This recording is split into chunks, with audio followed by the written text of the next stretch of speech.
Muy bien. Ahí estamos. Si hubiera algún problema que alguien o que no me están escuchando, no me están viendo bien, me avisan. Así que bueno, el tema de hoy, como lo habíamos estado prometiendo, como lo hablamos la semana pasada, son las tres etapas del juicio. Vamos a entrar por un momento, por un ratito, por un poco de tiempo, a la naturaleza del juicio que comenzó en 1844, que ya hemos estudiado. Les confieso, les digo personalmente que para mí este es el tema más hermoso de todos los que de todos los que podemos compartir.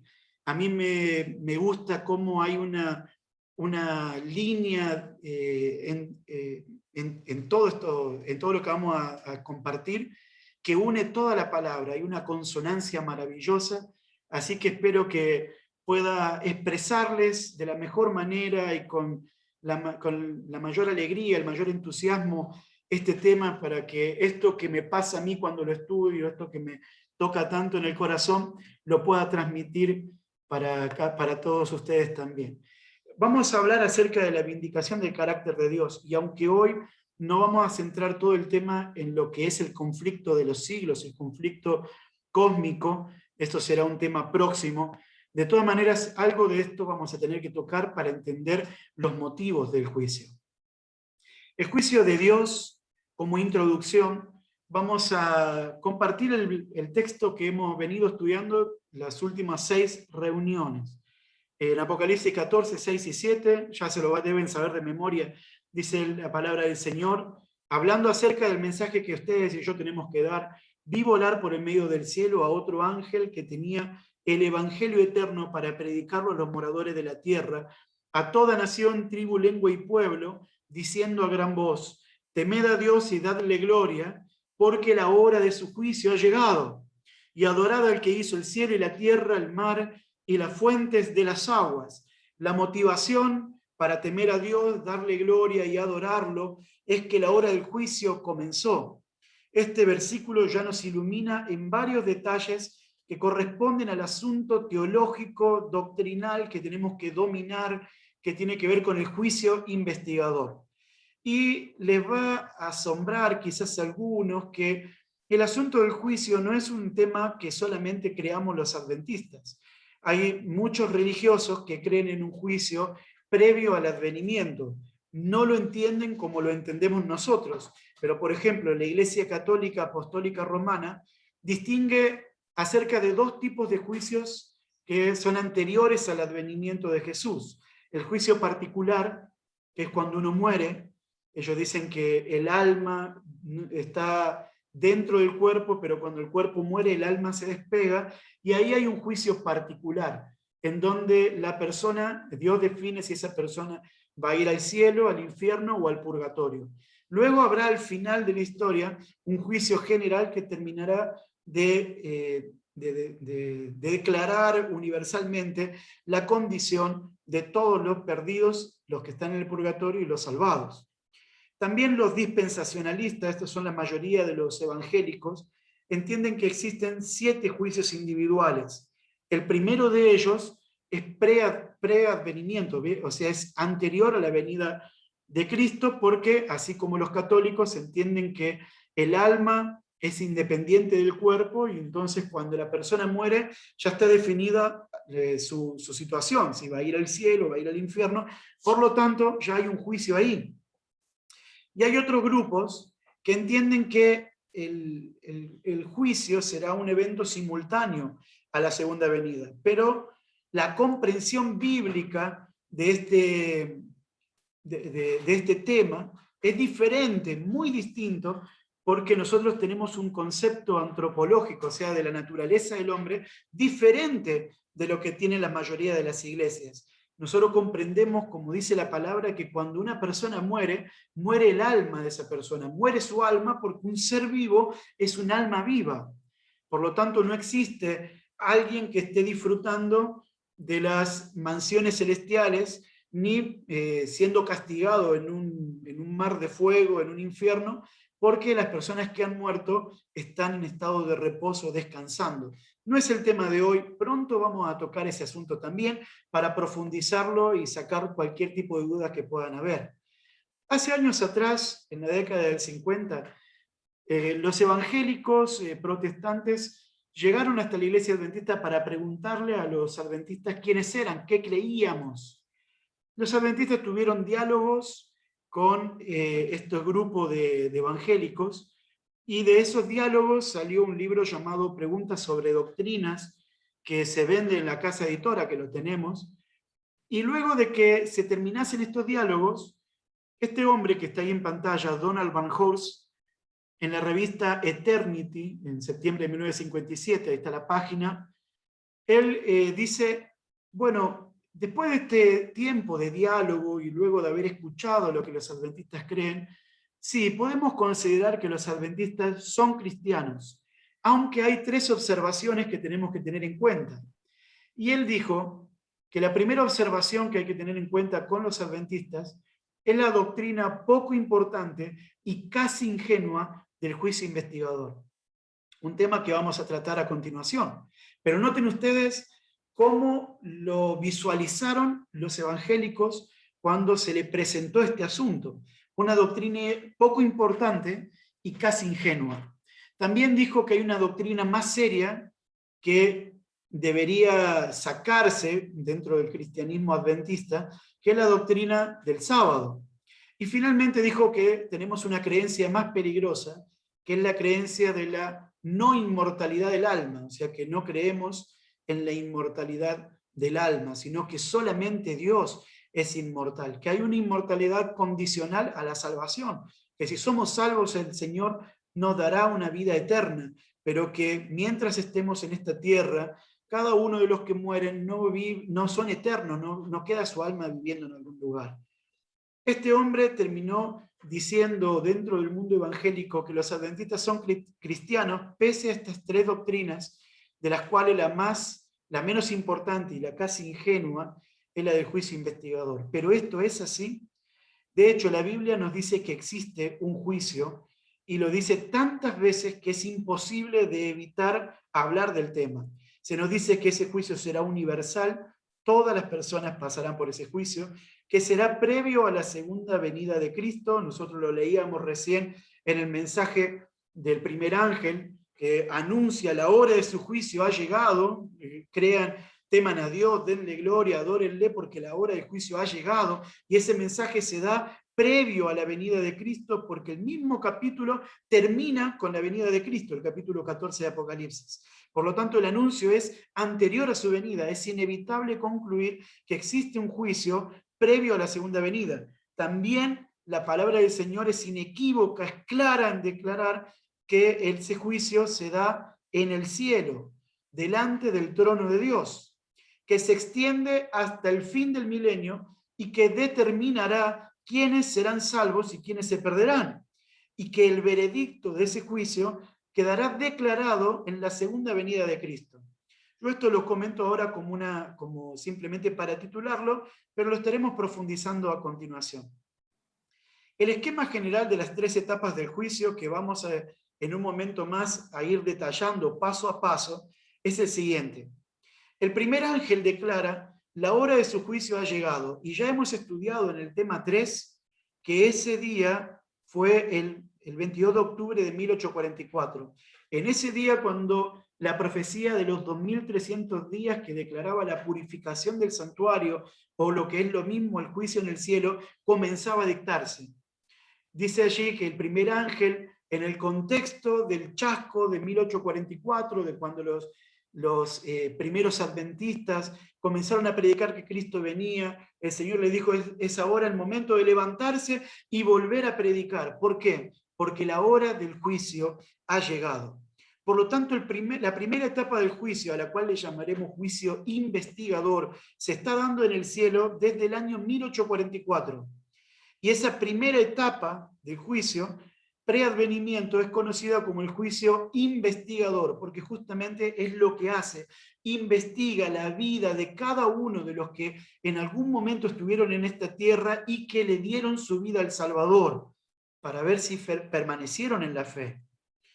La segunda venida de Cristo concluye con la primera etapa del juicio, contando el veredicto de ese juicio a todos, porque el Señor ya viene a llevarse a los salvados y muertos en esta tierra quedan todos los perdidos. Por lo tanto, entonces, en la segunda venida de Cristo termina la primera etapa del juicio y comienza la segunda, que la palabra del Señor declara que inmediatamente concluida la segunda venida de Cristo, el diablo quedará atado en esta tierra durante 1000 años. Durante ese milenio se dará lo que nosotros conocemos como el juicio milenial, o lo que le hemos nombrado juicio milenial, a la segunda etapa del juicio. Esta se dará durante esos 1000 años, desde la segunda venida de Cristo y hasta el fin del milenio. La tercera etapa del juicio se da en el día de la ejecución del juicio, después del milenio. Cuando termina el milenio comienza el juicio ejecutivo, donde finalmente aquellos perdidos morirán eternamente y los salvados habitarán esta tierra por toda la eternidad. Así que teniendo entonces esto en cuenta, metámonos en los propósitos del juicio. ¿Por qué Dios necesitaría un juicio? Primero, para confirmar quiénes del pueblo de Dios recibirán la vida eterna. Muchos han sido llamados, pero pocos son los escogidos, dice la palabra. No todos los que han abrazado al Salvador, los que lo conocieron y le amaron y le entregaron su vida, permanecieron en Cristo y fueron fieles hasta el fin. Por lo tanto, el juicio investigador mostrará al universo entero quiénes son salvos, no porque Dios no lo conozca, sino porque los seres del cielo tendrán que ver cuáles son los verdaderos salvados y cuáles no. ¿Por qué algunos se salvarán y por qué algunos se perderán? Dios no será arbitrario con su veredicto, sino que permitirá que las mentes inteligentes y no caídas del universo puedan tener un concepto claro de la salvación o la perdición de los seres humanos y de los seres celestiales que abandonaron su morada eterna junto con Satanás. El segundo propósito del juicio es vindicar a los santos, puesto que la Biblia dice que el diablo es el acusador de nuestros hermanos. Recuerden cuando en el libro de Job, Dios le dice al diablo: mirá a mi siervo Job, él es un hombre recto, santo, puro, justo, temeroso de Dios. Pero Satanás tenía acusaciones contra Job, lo acusa de ser un mercenario, de ser fiel porque recibía bendiciones, así como a Job. El prestigio de todos los hijos de Dios ha sido puesto a prueba, ha sido defenestrado, puesto que han habido acusaciones contra cada uno de nosotros. Pero en el juicio, Dios se encargará de limpiar de todo pecado a los hijos suyos. El tercer propósito del juicio, y este es un propósito importantísimo dentro del contexto del gran conflicto, es que Dios va a vindicar el carácter suyo. El carácter de Dios fue puesto en tela de juicio. El juicio es también una teodicea, es un juicio a Dios. Dios tiene que ser vindicado, Él tiene que limpiar su nombre y mostrarle al universo que su carácter es fiel y que las acusaciones levantadas contra Él no eran reales, no eran verdaderas. Dice el Tratado de Teología, de paso este es un libro importante para aquellos que están interesados en profundizar en estos temas, este es un libro maravilloso. Dice en la página 950, Dios ha sido malinterpretado como un ser caprichoso, rencoroso y criticador. Ha sido representado como distante y despreocupado. Ha sido descrito como vengativo y malévolo. Se han arrojado dudas sobre su carácter y su ser. El juicio anterior al advenimiento muestra a Dios el Padre cómo realmente es. O sea, el juicio no solamente presentará ante la mente del universo la situación real de la iglesia, del pueblo de Dios, sino que también mostrará el verdadero carácter de Dios a todo el universo. Finalmente, el santuario también celestial tiene que ser purificado. De hecho, eso es lo que dice Daniel 8:14. Hasta 2300 tardes, la fecha del juicio, y el santuario será purificado. Muchos no entienden esto y se ofenden con este pensamiento nuestro. ¿Cómo hay algo en el cielo que pueda estar impuro? Es que allí están nuestros registros, y nuestros registros muestran fehacientemente cuántas veces equivocamos, erramos, pecamos y traicionamos a Dios.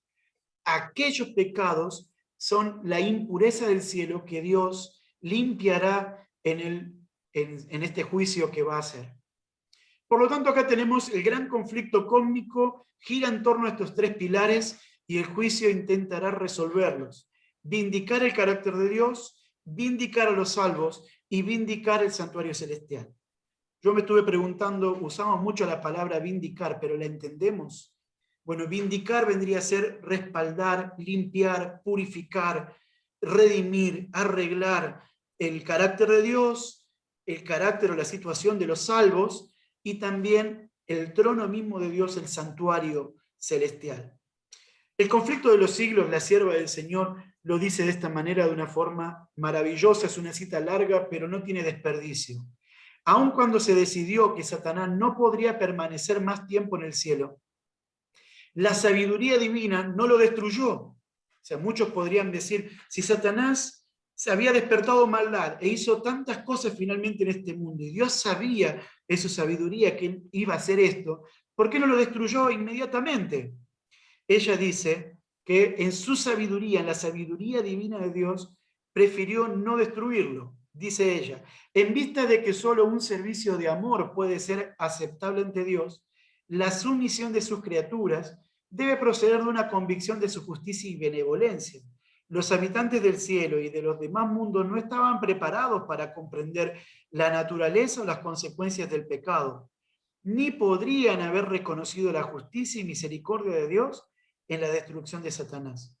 De haber sido éste aniquilado inmediatamente, aquellos habrían servido a Dios por miedo antes que por amor. La influencia del engañador no habría quedado destruida del todo, ni el espíritu de rebelión habría sido extirpado por completo. Miren, se debía permitir que el mal llegase a su madurez. Para el bien del universo entero a través de las edades sin fin, Satanás debía desarrollar más plenamente sus principios, para que todos los seres creados pudiesen ver en su verdadera dimensión los cargos contra el gobierno divino, para que la justicia y la misericordia de Dios y la inmutabilidad de su ley pudiesen quedar para siempre, más allá de todo cuestionamiento. O sea que todo este tiempo en donde el Señor permitió que el conflicto eterno, el conflicto de los siglos, el conflicto cósmico, tuviera efectos horribles, tristes para con nosotros, para con la humanidad y para con todos, Dios lo permitió para que esto sea una lección para el universo y así nunca más vuelva a levantarse el pecado. El enemigo evidentemente tenía que dejar que diera fruto la rebelión. ¿Se acuerdan ustedes de la parábola de Jesús cuando él cuenta que un hombre tenía un campo y en ese campo había sembrado la buena semilla, pero de noche apareció un enemigo y sembró cizaña? Cuando los ayudantes del terrateniente le piden si pueden arrancar la cizaña, el hombre, el dueño del campo le dice aún no, hay que dejar que crezcan juntos, para que entonces al final se vea qué es trigo y qué es cizaña. Esta parábola de alguna manera nos enseña que el enemigo y su planteo, su rebelión, tenía que permitirse que diera resultados, que madurase su propuesta y que el universo entero pudiera ver que Dios tenía razón, no por autoridad, no por autoritarismo, sino porque el fruto cae por su propio peso. Vamos entonces, teniendo esta introducción, vamos a entrar a la primera etapa del juicio, la que comenzó en 1844, la que anuncia el mensaje del primer ángel que nosotros tenemos que anunciar, que dice que la hora del juicio ha llegado, en 1844, cuando en el cielo los seres celestiales comenzaron a revisar la vida de todos los que alguna vez le entregaron su corazón a Dios, desde el primer hombre hasta que algún día llegue hasta los que estamos vivos. Esta primera etapa, dice la palabra del Señor, el motivo es para convencer las mentes de los seres celestiales, los que nunca cayeron, los ángeles del cielo. En Apocalipsis 12, versículos 7 al 9, la palabra dice, después hubo una gran batalla en el cielo. Miguel y sus ángeles luchaban contra el dragón, y luchaban el dragón y sus ángeles, pero no prevalecieron ni se halló ya lugar para ellos en el cielo. Y fue lanzado fuera el gran dragón, la serpiente antigua que se llama Diablo y Satanás, el cual engaña al mundo entero, fue arrojado a la tierra, y sus ángeles fueron arrojados con él. Y ustedes recuerdan, mis hermanos, unos versículos antes, la Biblia dice que él arrastró la tercera parte de las estrellas del cielo. La tercera parte de las mentes pensantes del universo, los ángeles de Dios, fueron convencidos por Satanás. Lo cual nos da la idea que esta batalla ideológica fue tremenda. El mensaje, la propuesta de Satanás era muy persuasiva. No todos los que estaban de un bando y del otro habrán quedado completamente convencidos. Habían dudas, habían cuestiones en la propuesta de Lucifer que tenían que ser aclaradas, que nunca habían sido puestas en tela de juicio hasta ese momento. La propuesta del enemigo fue tan persuasiva que la tercera parte de los ángeles se fueron con él y él logró en esta tierra convencer también a la familia humana, como para entonces él quedarse como centro de batalla, como lugar de retiro esta tierra. La historia de Job nos cuenta que él iba al cielo como representante de esta tierra cuando había un concilio celestial. Se presentaba allí como representando la tierra cuando tendría que haber sido Adán, pero Adán le entregó el dominio de este mundo con su primer pecado. Así que entonces los ángeles del cielo nunca más van a volver a caer en cuestionamientos como lo que tuvo Lucifer, a causa del juicio investigador. Porque ahora en el cielo, aunque ya estuvieron convencidos con la muerte de Jesús en la cruz, en el cielo ellos están revisando cada uno de los casos que Jesús está presentando ante el universo, cada uno de nuestros casos, para que entonces no queden dudas en ninguna mente celestial, que los que habrán de ser salvos son salvos por gracia de Dios, porque le han entregado su vida a Jesús. Es acá donde muchos tienen miedo al juicio. No hay que tenerle miedo porque el juicio es a favor de los santos.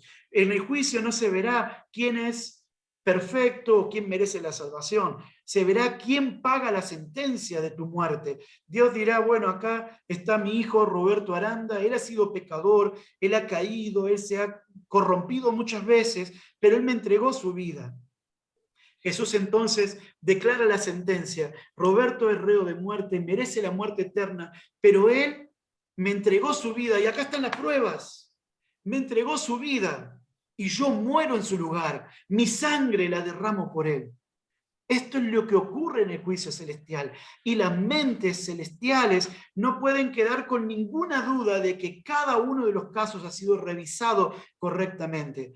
Dios conoce lo que hay en nuestro corazón, pero los ángeles no saben lo que hay en tu mente. Por lo que entonces hay que mostrarlo, hay que demostrar que tu salvación y mi salvación es real.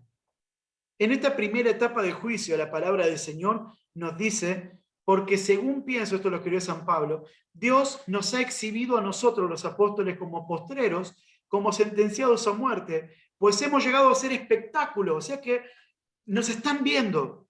¿A quién? Al universo, a los ángeles y a los hombres. Todo el universo está mirando al cristiano. Están observando nuestras condiciones, lo que nosotros hacemos, y lo están anotando. Todas estas cosas serán llevadas a juicio. En Colosenses también Pablo dice, por cuanto agradó al Padre que en él, en Jesús, habitase toda la plenitud, y por medio de él reconciliar consigo todas las cosas, así las que están en la tierra como las que están en los cielos, haciendo la paz mediante la sangre de su cruz. Noten entonces, mis hermanos, que en la cruz Cristo no solo nos salvó, sino que reconcilió el cielo con la tierra.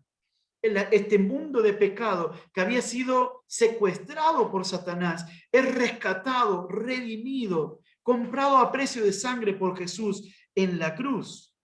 Así que entonces dice aquí la palabra que en la cruz el Señor te regala la salvación, en la cruz Él muere en tu lugar, pagando nuestra deuda, pero también reconcilia el cielo con la tierra, termina el conflicto en Cristo. En 2 Corintios Pablo dice, porque es necesario que todos nosotros comparezcamos ante el tribunal de Cristo para que cada uno reciba según lo que haya hecho mientras estaba en el cuerpo, sea bueno o sea malo. Y acá es como que se entra a complicar. ¿Cómo es que nosotros podremos estar en ese juicio. La pregunta es esta: ¿cómo compareceremos en el cielo? Todos nosotros compareceremos en el cielo, dice aquí, en esta etapa antes de la segunda venida, pero estamos en esta tierra, no estamos en el cielo. La respuesta la da Daniel. Dice él: estuve mirando hasta que fueron puestos tronos. Esto era ya lo hemos estudiado, pero en el contexto del Cuerno Pequeño, allí por el año 1798, dice: estuve mirando hasta que fueron puestos tronos, y se sentó un anciano de días cuyo vestido era blanco como la nieve y el pelo de su cabeza lana limpia. Su trono, llama de fuego, y la rueda del mismo fuego ardiente. Este es Jehová. Un río de fuego procedía y salía de delante de él. Millares de millares le servían y millones de millones asistían delante de él. El juez se sentó y los libros fueron abiertos. Noten, mis hermanos, entonces, que no compareceremos ante ese juicio de forma personal, sino que lo haremos a través de nuestros registros. Hay un registro que es el registro de la memoria, el registro de los pecados también, que contienen toda nuestra vida. Un ejemplo nomás, hay muchos textos para leer, pero solamente uno en Malaquías. Dice: entonces los que temían a Jehová hablaron cada uno a su compañero, y Jehová escuchó y oyó, y fue escrito libro de memoria delante de él para los que temen a Jehová y para los que piensan en su nombre. Gloria a Dios. En el cielo Dios está anotando cada una de nuestras acciones, todo lo que hacemos para el Señor. Él lo guarda allí y anota nuestro nombre en el libro de la vida. Elena de White dice que en ese juicio, cuando se abren los registros, no es un libro común. Dice: a medida que los libros de registros se van abriendo en el juicio, la vida de todos los que hayan creído en Jesús pasan ante Dios para ser examinadas por Él. Fíjense, mis hermanos, que no es un libro que haya que leer, que contiene la escritura o el relato de toda nuestra vida, sino que ellos, al abrir el libro, ellos contemplan toda nuestra vida. Quedamos desnudados delante de Él. Hay muchos que tienen miedo en este tiempo donde hay tanta paranoia con respecto a la vigilancia que existen con las cámaras, con las pantallas, con los celulares, pero Dios revisa cada uno de los escondrijos de nuestro corazón y serán presentados ante todo. Nuestra vida será desnudada ante todos los seres del cielo. Acá la palabra nos enseña que las cosas que nosotros hacíamos en oculto, las buenas, las malas, todas serán presentadas. Y cuando se abre el registro de la vida de alguien, la vida de esa persona puede ser contemplada por cada uno de los seres angelicales. Nuestros registros están manchados de pecados. Esos registros que se abren en el cielo cuentan historias de pecado, cuentan historias de transformación, también de conversión, de arrepentimiento, pero registran cada una de nuestras malas acciones. Estas malas acciones contaminan el santuario celestial y ese santuario celestial debe ser purificado antes que el cielo venga a esta tierra a buscarnos. Ese es el motivo también de este juicio previo al advenimiento de Jesús. Estos libros contienen nuestras obras, y acá vamos a entrar en un tema importante.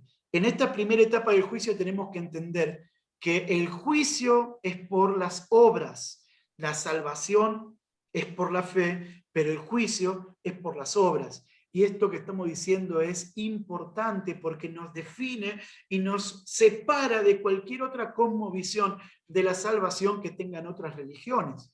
Fíjense lo que dice Apocalipsis 20:12. He aquí yo vengo pronto y mi galardón, mi recompensa conmigo, para recompensar a cada uno según sea su obra. No dice ahí según haya sido su fe. Sabemos que la salvación es por la fe, pero el juicio es por las obras. Otro texto, hay muchos, hay muchísimos, pero vamos a elegir algunos. Porque Dios traerá toda obra a juicio, juntamente con toda cosa encubierta, sea buena o sea mala. Eclesiastés 12:14. Romanos 2, del 5 al 6. Pero por tu dureza y por tu corazón no arrepentido, atesoras para ti mismo ira para el día de la ira y de la revelación del justo juicio de Dios, el cual pagará a cada uno conforme a sus obras. Y tenemos muchos más. ¿Se acuerdan en Mateo 25 el juicio a las naciones?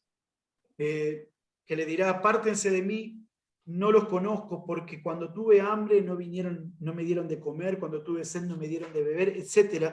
Apunta otra vez a la importancia de las obras en el juicio.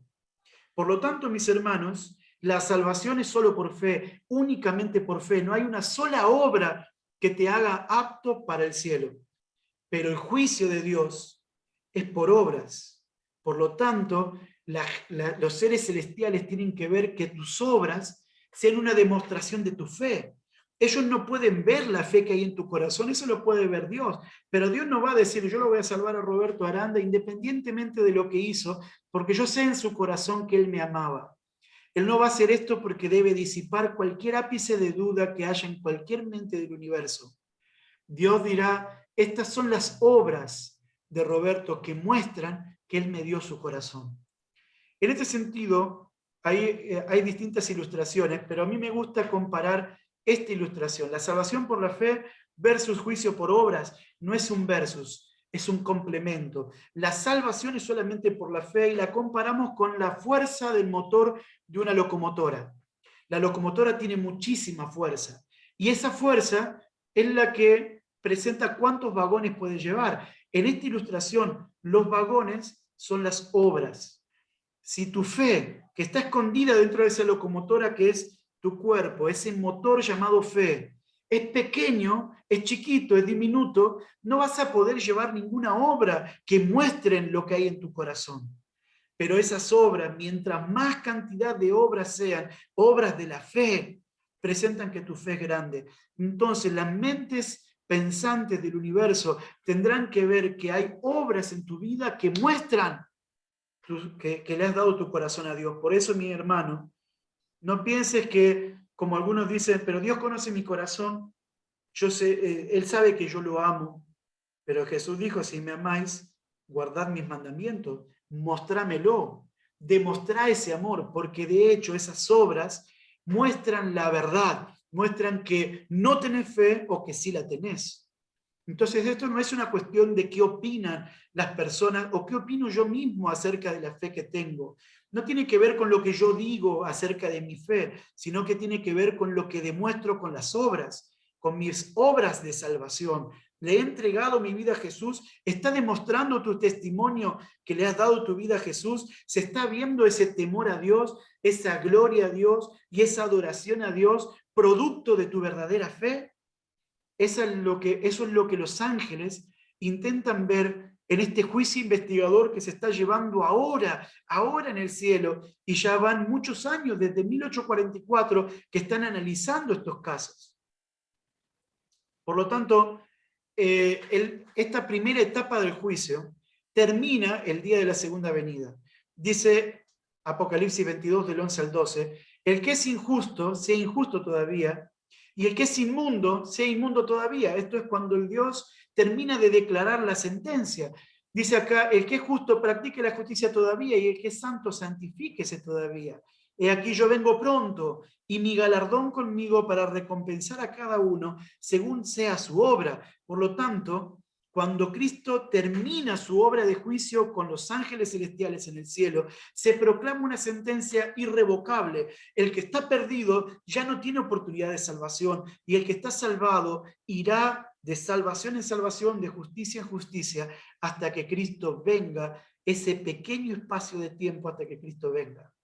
Se cerrará el tiempo de gracia justamente el día en que se termina el juicio en el cielo. En ese día se termina la oportunidad tanto de perderse como de salvarse. Hemos llamado a ese evento el cierre del tiempo de gracia. Ya hay una sentencia que aplicar. Por lo tanto, entonces, esta etapa del juicio, cuando ya hay sentencia, se aplica inmediatamente. Dice Mateo 16, 27, porque el Hijo del Hombre vendrá en la gloria de su Padre con sus ángeles, y entonces pagará a cada uno conforme a sus obras. O sea que viene a esta tierra ya con una sentencia. Primero de Tesalonicenses lo hemos leído muchísimas veces, pero es maravilloso. Dice San Pablo, por lo cual os decimos esto en palabra del Señor, que nosotros que vivimos, que habremos quedado hasta la venida del Señor, no precederemos a los que durmieron. Fíjense que Pablo creía que él estaría entre la generación que vería a Jesús venir. Dice el versículo 16, porque el mismo Señor con voz de mando, con voz de arcángel y con trompeta de Dios, descenderá del cielo y los muertos en Cristo resucitarán primero. Luego nosotros, los que vivimos, los que hayamos quedado, seremos arrebatados juntamente con ellos en las nubes para recibir al Señor en el aire, y así estaremos siempre, para siempre con el Señor. Es inentendible que tantas personas crean que cuando alguien muere, si fue bueno ya está en el cielo. Cuando la Biblia dice que nosotros no precederemos a los que durmieron, ellos resucitarán. Y si van a resucitar, ¿para qué resucitarán si ya están en el cielo? Es imposible de entenderlo. Acá la Biblia es completamente clara. Nadie está disfrutando de ningún tipo de ventaja. A ver, un momento. Ahí está. Nadie estará disfrutando de ningún tipo de ventaja en el día de su muerte. Aquel que murió queda en el descanso porque todavía hay un juicio que se tiene que hacer y la sentencia de ese juicio no se da en el día de la muerte, sino el día que Cristo venga a esta tierra. Y para esto hay muchos textos que lo declaran. Fíjense Hebreos 11, luego de hablar de los héroes de la fe del Antiguo Testamento, aquellos hombres que dieron todo por el Señor, que mostraron con su vida lo que es una vida piadosa, dice la palabra. Y todos estos, aunque alcanzaron buen testimonio mediante la fe, no recibieron lo prometido. O sea que ellos están en este momento en el silencio de la tumba, están muertos, descansando, esperando el día en donde ellos sean llevados al cielo también. Hoy por hoy no. Es más, dice el versículo 40, proveyendo Dios alguna cosa mejor para nosotros, para que no fuesen ellos perfeccionados aparte de nosotros.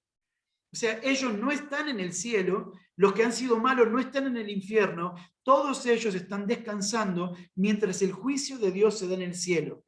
Entonces, la sentencia, tanto para salvación como para perdición, es al final del juicio, antes de la venida de Jesús. Un último texto. Dice San Pablo en 2 Timoteo 2, 6 al 8, porque yo ya estoy para ser sacrificado, y el tiempo de mi partida está cercano. He peleado la buena batalla, he acabado la carrera, he guardado la fe. Por lo demás, me está guardada la corona de justicia, la cual me dará el Señor, juez justo. ¿Cuándo? ¿Cuando muera? Dice Pablo, en aquel día. Y no solo a mí, sino también a todos los que aman su venida. O sea, el Señor le iba a dar la corona de justicia. Pablo lo conocía muy bien, no el día de su muerte, sino en el día en que todos los que amamos la venida de Cristo seamos recompensados con los tributos de las bendiciones del Señor, con los méritos de la salvación regalada hacia cada uno de nosotros por Cristo. Cerrando este asunto de la primera etapa del juicio, leemos en Juan 14, del 1 al 3. No se turbe vuestro corazón.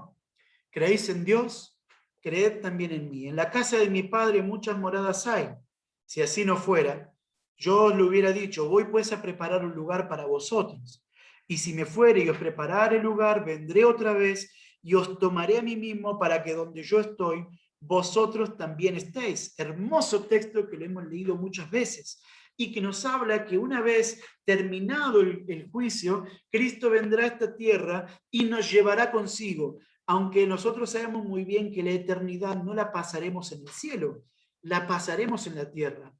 Este texto entonces nos habla del día cuando comienza el milenio.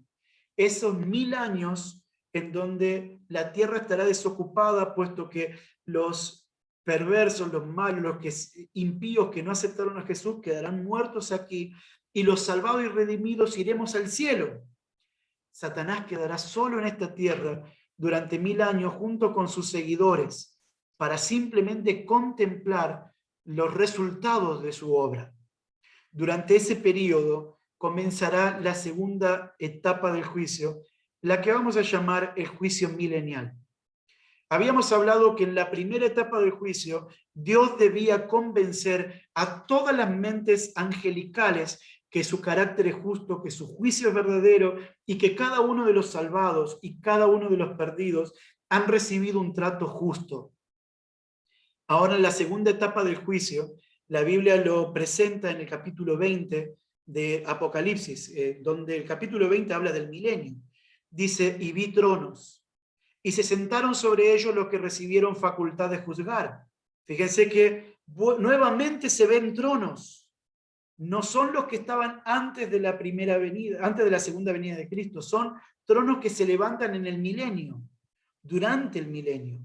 Dice, y vi las almas de los decapitados por causa del testimonio de Jesús y por la palabra de Dios. Acá dice Juan, que estaba viendo esto, que vio a los salvos, a los redimidos, de aquellos que dieron su vida por el Señor y que creían en la palabra del Señor, los que no habían adorado a la bestia ni a su imagen y que no recibieron la marca en su frente ni en sus manos, y vinieron y reinaron con Cristo 1000 años. O sea que en el juicio anterior no hay personas, no hay seres humanos, están solamente los seres angelicales, pero en el milenio el juicio es dado por los salvados. Ahora son los seres humanos los que reciben facultad de juzgar, se sientan en tronos y van a juzgar. ¿Qué es lo que juzgarán? ¿A quiénes juzgarán? De hecho, el juicio de los salvos durante los 1000 años no decretará quién se salva o quién se pierde. Básicamente será un juicio para revisar lo que Dios ha hecho y para que ahora no quede ninguna duda en los seres salvados. Dice la palabra del Señor en 1 Corintios 6, del 1 al 3. ¿Osa alguno de vosotros, cuando tiene algo contra otro, ir a juicio delante de los injustos y no delante de los santos? ¿O no sabéis que los santos han de juzgar al mundo? O sea que nosotros, los redimidos, habremos de juzgar al mundo.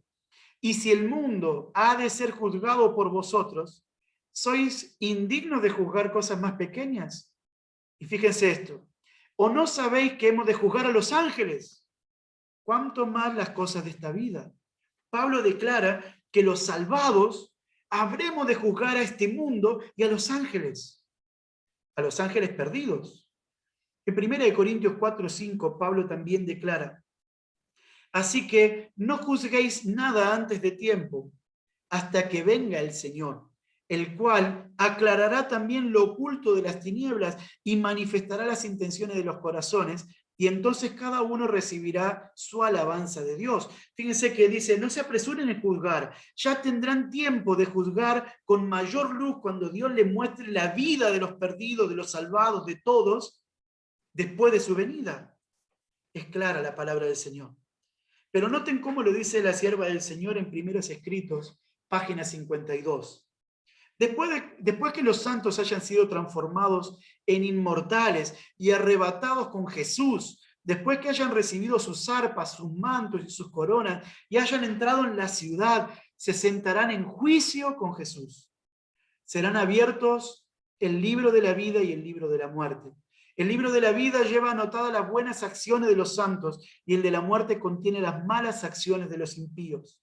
Estos libros son comparados con el de los estatutos, la Biblia, y de acuerdo con ellas son juzgados los hombres. Los santos, al unísono con Jesús, pronuncian su juicio sobre los impíos muertos. El ángel dijo, he aquí que los santos unidos con Jesús están sentados en juicio y juzgan a los impíos según las obras que hicieron en el cuerpo, y frente a sus nombres se anota lo que habrán de recibir cuando se ejecute el juicio.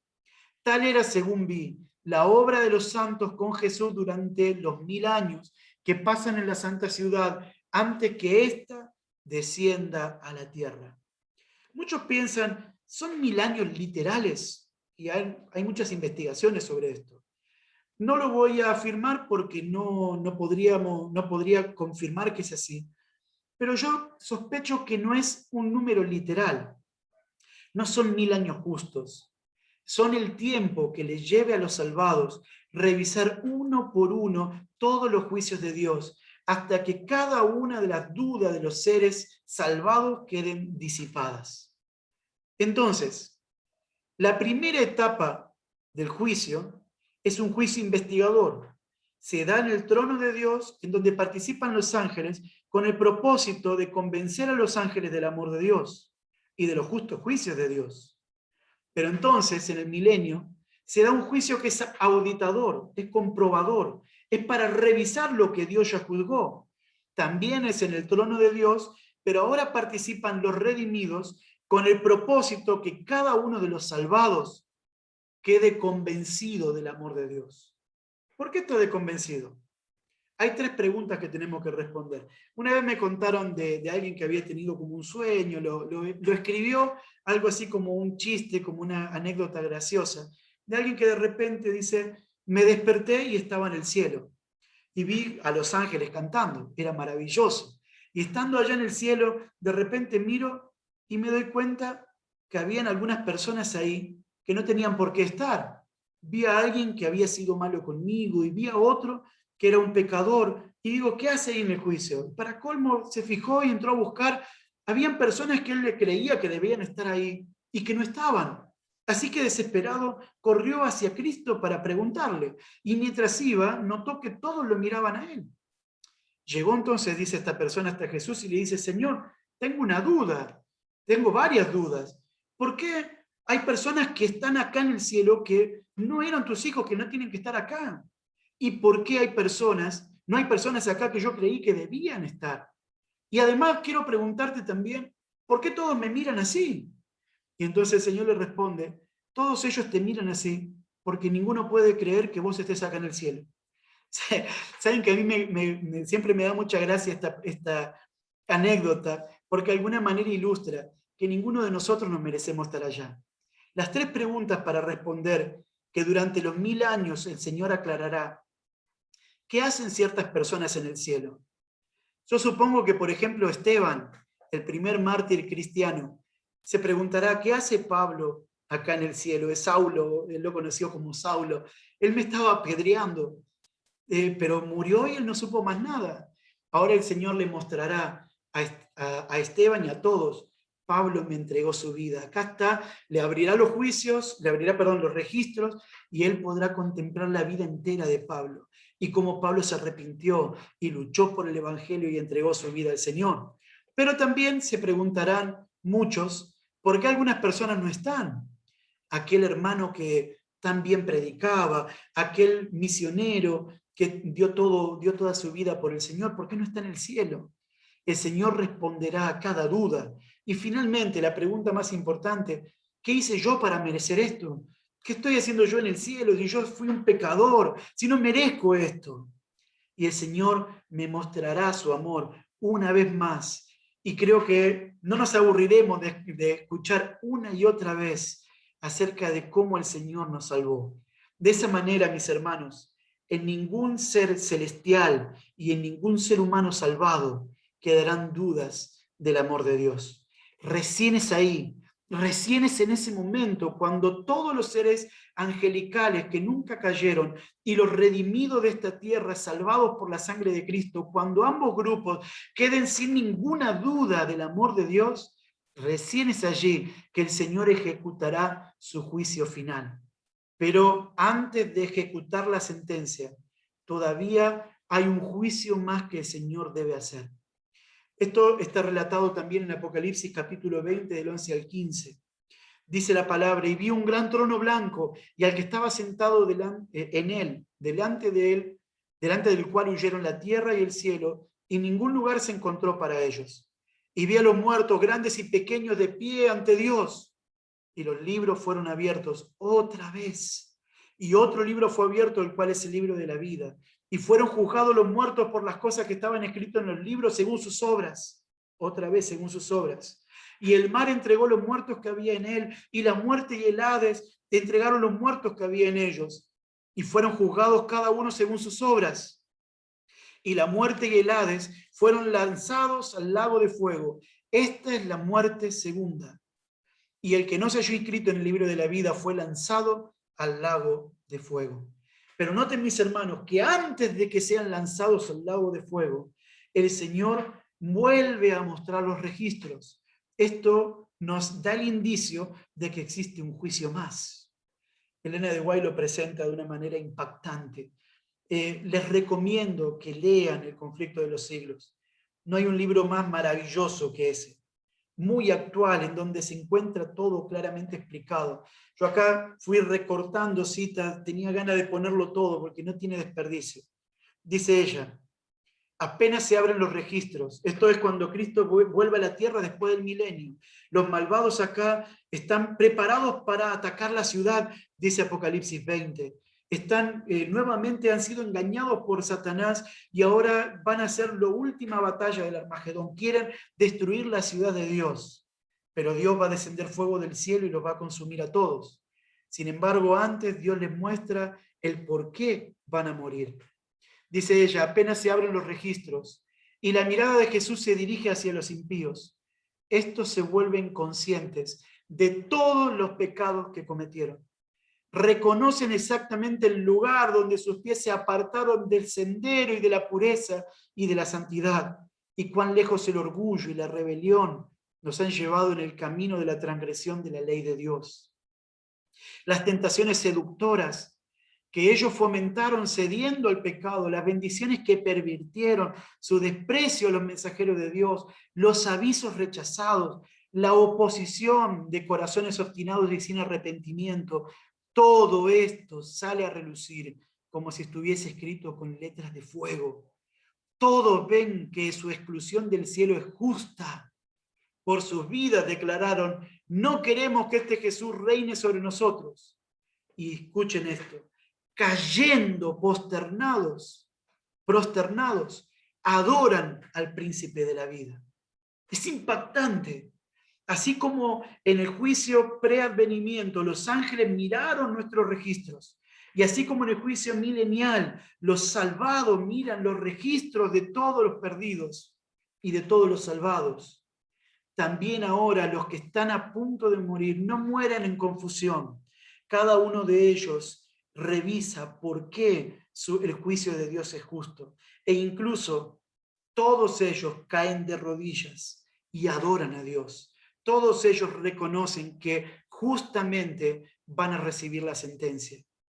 Es más, dice ella, todos los impíos del mundo están de pie ante el tribunal de Dios, acusados de alta traición contra el gobierno del cielo. No hay quien sostenga ni defienda la causa de ellos. Ya no hay juicio que los ayude porque ellos ya decidieron su lugar. Dice, no tienen disculpa y se pronuncia contra ellos la sentencia de la muerte eterna. ¿Qué momento tan duro que va a ser ese? Cuando el Padre Celestial, con ese amor tan grande, le diga a sus hijos, lo intenté, lo llamé, envié personas, te envié el Espíritu Santo, vez tras vez insistí para que me dieras tu corazón, pero acá está la prueba, nunca lo hiciste. Los seres perdidos caerán ante el Señor y dirán, Señor, es justo tu juicio. Y Dios pronunciará la triste sentencia que nunca quiso para los seres salvados. Caerán en un lago de fuego que nunca fue preparado para los seres humanos, pero que por decisión propia caen allí. Todavía falta un grupo por convencer, a Satanás y sus ángeles. Dice la sierva del Señor, Satanás ve que su rebelión voluntaria le incapacitó para el cielo. No se pierdan estas citas, mis hermanos, léanla cuando dice ahí dice la sierva del Señor, cómo es cuando él ve a los ángeles que están en la ciudad de Dios que desciende del cielo y se da cuenta de lo que perdió, de lo que él podría haber estado ahí. Es tremendo cómo se explica. Ella dice, Satanás ve que su rebelión voluntaria le incapacitó para el cielo. Ejercitó su poder guerreando contra Dios. La pureza, la paz y la armonía del cielo serían para él suprema tortura. Sus acusaciones contra la misericordia y justicia de Dios están ya acalladas. O sea, ya no hay más insultos, ni amenazas, ni acusaciones contra Dios. Los vituperios que procuró lanzar contra Jehová recaen eternamente sobre él. Y escuchen, ahora Satanás se inclina y reconoce la justicia de su sentencia. El mismo Satanás y sus huestes angélicas de las tinieblas se arrodillan ante el Rey del universo y reconocen, no por arrepentimiento, pero sí por convicción, que están justamente perdidos, que el cielo es irrecuperable, que su rebelión no tenía sentido y que ya no hay solución para ellos. Apocalipsis 15:4 declara: ¿quién no te temerá, oh Señor, y glorificará tu nombre? Pues solo tú eres santo, por lo cual todas las naciones vendrán y te adorarán, porque tus juicios se han manifestado. ¿Cuántos lo adorarán? Todos, pecadores, redimidos, seres celestiales salvados y seres celestiales perdidos, todos lo adorarán. Filipenses 2:9-11, San Pablo con esa luz celestial dice: por lo cual Dios también le exaltó hasta lo sumo y le dio un nombre que es sobre todo nombre, para que en el nombre de Jesús se doble toda rodilla de los que están en los cielos y en la tierra y debajo de la tierra. Aquí se está nombrando a estos tres grupos: los seres angelicales del cielo, los seres humanos tanto perdidos como salvados, y los seres de los perdidos que están en esta tierra, los seres angelicales perdidos. Todos se arrodillarán en el nombre de Jesús, dice, y toda lengua confesará que Jesucristo es el Señor, para gloria de Dios el Padre. Gloria a Jesús. Si todos sabremos de terminar dándole gloria a Dios, que sea del lado de los redimidos, mis hermanos, no que sea del lado de los perdidos. Este es el momento de dar gloria a Dios. Y entonces llega la sentencia, llega finalmente el veredicto se aplica, se ejecuta la sentencia. Dice Apocalipsis 20, del 7-9, cuando los 1000 años se cumplan, Satanás será suelto de su prisión y saldrá a engañar a las naciones que están en los 4 ángulos de la tierra, a Gog y a Magog, a fin de reunirlos para la batalla, el número de los cuales es como la arena del mar. Estos son los perdidos, como la arena del mar. Y subieron sobre la anchura de la tierra y rodearon el campamento de los santos y la ciudad amada de Dios que baja del cielo. Y de Dios descendió fuego del cielo y los consumió. Se terminó. Es la ejecución del juicio final. Malaquías 4:1 dice: porque he aquí viene el día ardiente como un horno, y todos los soberbios y todos los que hacen maldad serán estopa. Aquel día que vendrá los abrazará. O sea, no es abrazar con Z de cuando nos damos un abrazo, sino es abrazar de brasa, los prenderá fuego como una brasa. Así ha dicho Jehová de los ejércitos: no les dejará ni raíz ni rama. La raíz es el inicio de la rebelión en Satanás, y la rama son todos sus seguidores. Sobre esto la sierva del Señor dice: ha llegado el día que arderá como horno. Los elementos se disuelven con calor abrasador. La tierra también y las obras que hay en ellas están abrasadas. La superficie de la tierra parece una masa fundida, un inmenso lago de fuego hirviente. Es la hora del juicio y perdición de los hombres impíos. Algunos serán destruidos como en un momento, mientras que otros sufren muchos días. Todos son castigados conforme a sus hechos. Por lo tanto, el que se pierde por haber cometido mucho pecado, más tiempo terminará en morir, pasará en morir. Todos son castigados conforme a sus hechos. Habiendo sido cargados sobre Satanás los pecados de los justos, tiene éste que sufrir no solo por su propia rebelión, sino también por todos los pecados que hizo cometer al pueblo de Dios. Su castigo debe ser mucho mayor que el de aquellos a quienes engañó. Después de haber perecido todos los que cayeron por sus seducciones, el diablo tiene que seguir viviendo y sufriendo por un tiempo más. En las llamas purificadoras quedan por fin destruidos los impíos. Raíz y rama, Satanás la raíz, sus secuaces las ramas. La obra de destrucción de Satanás ha terminado para siempre.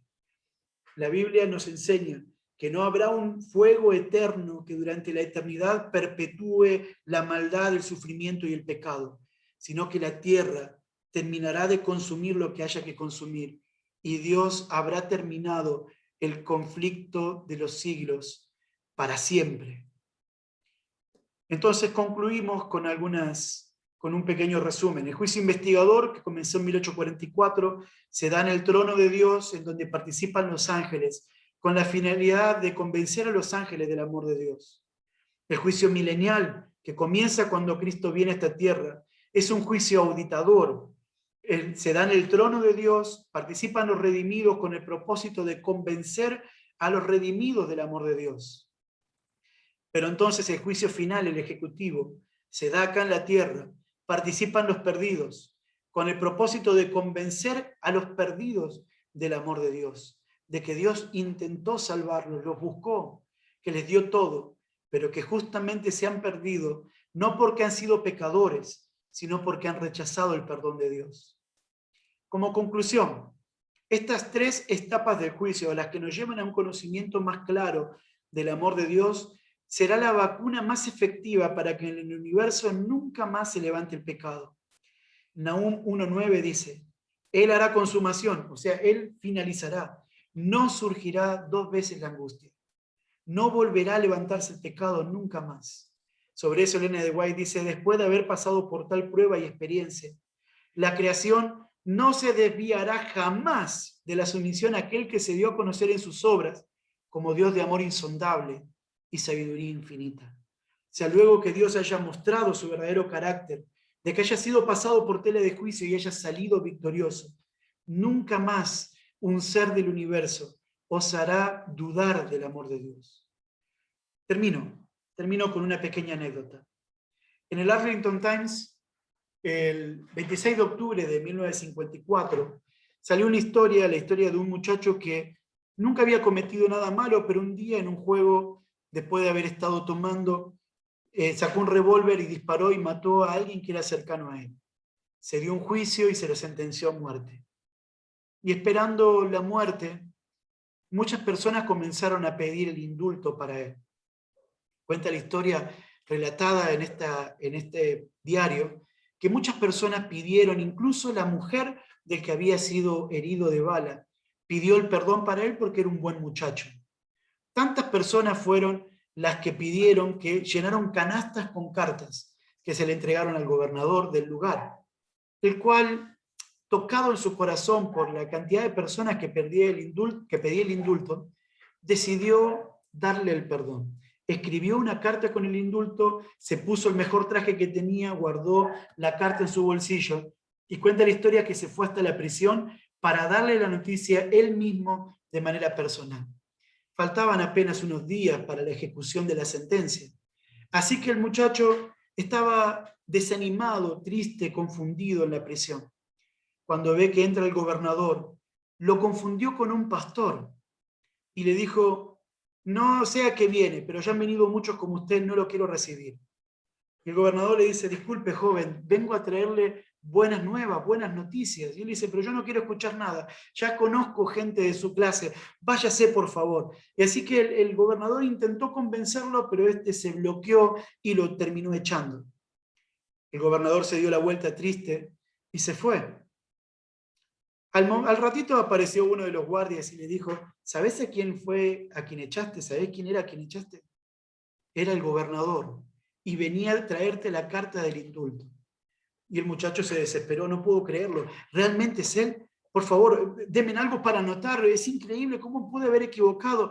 Entonces comenzó a anotar, querido gobernador, no entendí que era usted, le pido disculpas, etcétera, etcétera, etcétera.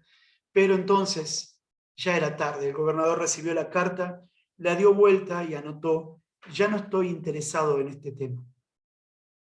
El día de la muerte llegó. Cuenta el diario que una de las preguntas que le hicieron al muchacho, la última que le hicieron antes de morir, fue, ¿se arrepiente usted? Se le preguntó, ¿quiere decir algo antes de morir? Y él dijo, sí, quiero decirle a todos que hoy no muero por lo que hice. Hoy no muero por haber matado a alguien. De hecho, sobre ese asunto yo ya fui perdonado. Hoy muero por no haber aceptado el perdón. Y saben, mis hermanos, el juicio no es algo a lo que debamos temer. No es algo en lo que nosotros tenemos que estar asustados. El juicio de Dios no va a revisar cuán pecador sos, porque cada uno de nosotros lo somos. Y si miramos nuestro pecado, vamos a entender claramente que no merecemos la salvación. El juicio es para que nosotros seamos perdonados por el Señor, para que Cristo muestre sus manos lastimadas por vos y por mí y pueda redimirnos con su sangre. Nadie se perderá por ser pecador. Si alguien se pierde es por haber rechazado el perdón del Señor. Este es el sentido del juicio. Este es el motivo por el cual el Señor permitió y permite que esté. Y esta es la buena noticia del juicio que nosotros estamos teniendo en este momento. No debemos temer, al contrario, tenemos que agradecer al Señor, porque en su amor tan grande ha provisto de una salvación maravillosa y también de un carácter maravilloso que puede Él presentarnos a nosotros. Al ver esa gloria en nuestra oportunidad también, la de mostrársela a los otros al contemplarlas personalmente. Mi hermano, es tu privilegio y el mío que hoy podamos aceptar esta luz tan grande y que digamos, Señor, que pronto llegue tu juicio a mi vida. Quiero que tú me vistas con tus ropas santas. Quiero que me limpies con tu sangre maravillosa, porque si es por mí, yo no voy a ir al cielo nunca. Pero si tengo una oportunidad es porque en el juicio Dios levanta sus manos y dice, este es mi hijo, acá está la prueba de que Él me dio su vida, yo lo amé, morí por Él, y Él va a estar conmigo por la eternidad. Que esa sea una realidad en la vida de cada uno, mis hermanos. Gracias por compartir este tema conmigo, que Dios los bendiga.